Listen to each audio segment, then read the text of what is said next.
এত সুন্দর একটা জিনিস বানিয়েছি ইউটিউবের শর্টস দেখে। শর্টসে দেখলাম চটজলদি বানিয়ে নেওয়া যায় এত সুন্দর একটা জিনিস।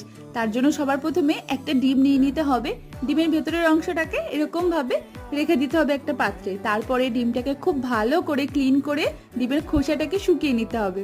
নিয়ে নিয়েছি একটা ছোট্ট গোলাপ ফুল, হলুদ কালারে, কালারিং হলে দেখতে আরো ভালো লাগবে। গোলাপ ফুলটাকে ডিমের খোসার মধ্যে ঢুকিয়ে দিয়ে জল ভর্তি করে দিয়েছি। নিয়েছি আর একটা লাল রঙের গোলাপ ফুল, সিমিলার ভাবে ডিমের খোলার মধ্যে গোলাপ ফুলটাকে ঢুকিয়ে জল ভর্তি করে দিয়েছি। এরপরে ডিপ ফ্রিজে রেখে দিয়েছি 7 থেকে 8 ঘন্টা ফ্রিজ হওয়ার জন্য।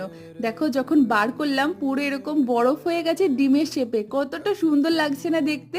যখন আমি শর্টসে দেখেছিলাম তখন ভেবেছি আমি একবার বানাবো, যদিও এটা কোনো কাজে লাগবে না, কিন্তু খুব মজা লেগেছে বানিয়ে। যদি স্টোর করে রাখতে পারতাম বা সাজিয়ে রাখতে পারতাম আমার ভীষণ ভালো লাগতো।